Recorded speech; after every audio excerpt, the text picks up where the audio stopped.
Key number 3, everything serves your highest good.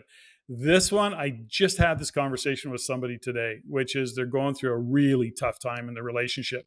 And, she's with a right fighter. And, it's a tough place to be. And, in having those conversations, we have to trust, I believe, that we have to trust that whatever we're going through, if we're willing to go through it, if we're willing to go through the eye of the needle, knowing we have to go through it and that we're committed to going through it, it is all and will serve our highest good.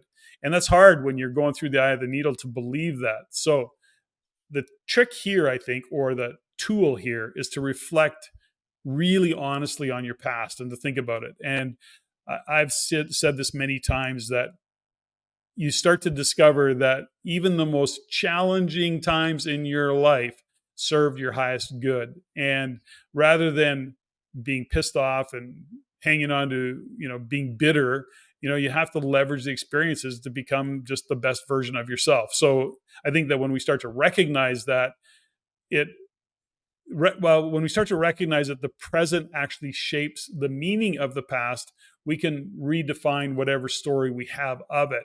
And so when we look at those old stories, rather than saying, I went through this and it was this and this and this, and go, okay, great. This kind of goes back to the gap and the gain. You're telling this story about how painful it was and all the gaps that were back there. Let's talk about all the gains that you had from that story, from all that you went through, and then realize that regardless of what you went through, there was so much in it that is so powerful and works good for you today, if you're willing to look at it that way. If you're not, then you're going to continue to be a victim to your past. Well, the truth is that there's a layer of humility that has to show up in order to admit that you've maybe been wrong. And that level of humility for a right fighter could feel extremely painful because you have to Mm-hmm. dismantle what you believe to be true about yourself, and that the fact that you're no longer a victim and that you are in charge and you're 100% responsible for creating the life that you want. I think the hardest part when I'm talking to people, similar to the conversation you had today, is that the decisions were made thinking somebody might change, Mm. or somebody Yeah. may want to see the light down at the end of the tunnel, or Yeah. if I just do this, or if I get married, or if when we have kids, then dot dot dot. I think the Yeah. biggest thing is to not beat yourself up for the decisions that you've made that got you here, because to your point, everything that got you here is exactly what you need to have to move forward. And Yeah. that's where we get stuck, and I think that's where it's funny, we've been criticized over the years, like, or I have, from a coaching standpoint, is that I I don't actually care about the story. Mm.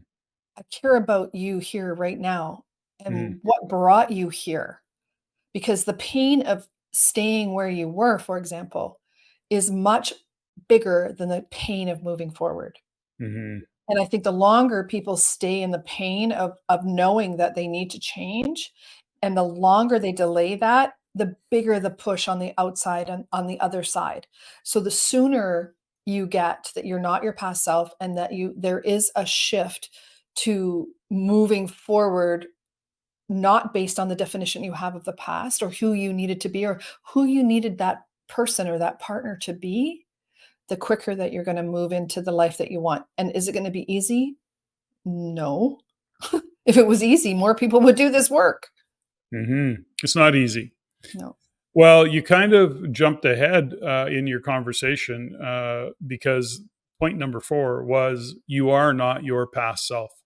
Yeah. So we have to realize that we're not the same person that we were in the past, whether it's 10 years or 10 months or 10 days. So, we have to look at that and realize that we made decisions. I think the whole thing about you're not your past self is that there's lots of times where people, myself included, will beat myself up. We beat ourselves up for decisions we made or things we could have done, should have done, if we would have known different, if it would have been this or that.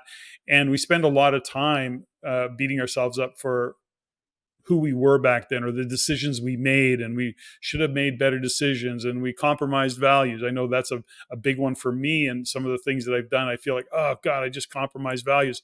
But it was interesting. I just did an amazing podcast with a lady that is coming out on the Everyday Millionaire, Sandy, and we had a huge conversation about values, and which was so interesting because here's a lady that's probably, I don't know, probably done $100 million in different businesses or more, uh, so business savvy. And we got into a values conversation, and it was like, it was so powerful. But the point is that we can't hang on to those decisions and beat ourselves up.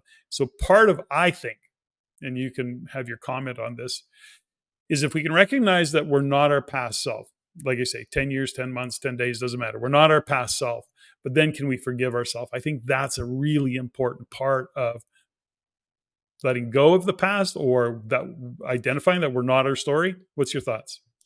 Well, the hardest part is I see is that we're living into a future right now where we've got this whole freaking Me Too thing where if you've hurt me 10 years ago, 20 years ago, then I'm going to bring it forward. I'm going to charge you with this and charge you with that. And there's not a space right now where people have that space of forgiveness, for a 20-year-old or a 15-year-old or a teenager that made a mistake.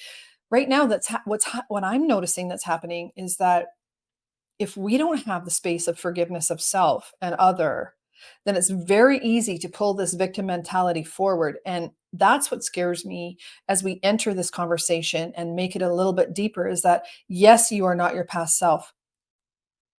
But all you have to do is look on social media and look at people that are being vilified and criminalized for things they did in their past.